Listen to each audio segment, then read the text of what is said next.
সোমবার রাতে আওয়ামী লীগের কর্মীদের সঙ্গে ভার্চুয়াল বৈঠকে বসলেন বাংলাদেশের প্রাক্তন প্রধানমন্ত্রী শেখ হাসিনা। দেশ ছাড়ার পর থেকেই আত্মগোপন করেছেন তিনি, তবে খবর রেখেছেন নিজের দলীয় কর্মীদের। প্রতিবারের মতো এবারেও হাসিনার ভাষণে ফুটে উঠল আত্মবিশ্বাস। আলোচনার এক পর্বে তিনি জানালেন, চিন্তা করবেন না, খুব শীঘ্রই ফিরছি আমি। এরপরই তদারকি সরকারের প্রধান উপদেষ্টা মোহাম্মদ ইউনূসের বিরুদ্ধে অভিযোগ তুলে শেখ হাসিনা বলেন, আমি দেশটাকে যখন উন্নয়নশীল দেশে তুলে ধরলাম তখনই এমন গভীর চক্রান্ত হয়ে গেল।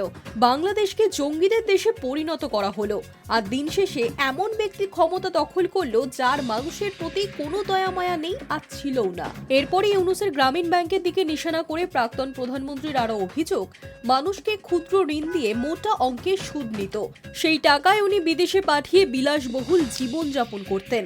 আমরা ভাবতাম গরিব মানুষের ভালো করছে, তাই একসময় অনেক সহযোগিতা করেছিলাম, পরে সেই মানুষের টাকা নিয়েই তছরূপ করেছে। ওনার ক্ষমতার লোভেই আজ বাংলাদেশ চলছে। যে চক্রান্তের ফলে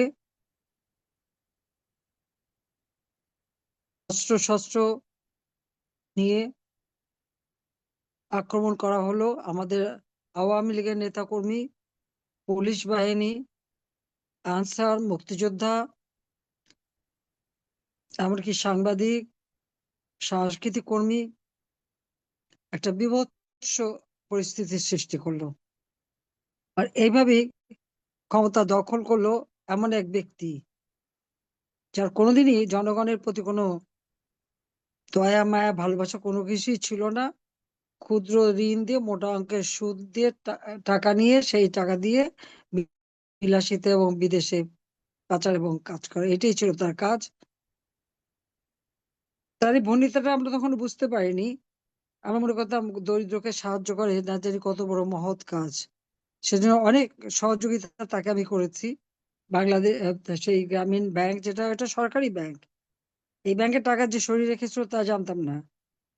কিন্তু টাকা নেই, ক্ষুদ্র ঋণ দিতে পারে না। 98 বন্যার পরে আমার কাছে যখন হাত পাতলো, 400 কোটি টাকা দিয়ে ব্যাংকটা ঠিকঠাক করে তৈরি করে দিলাম।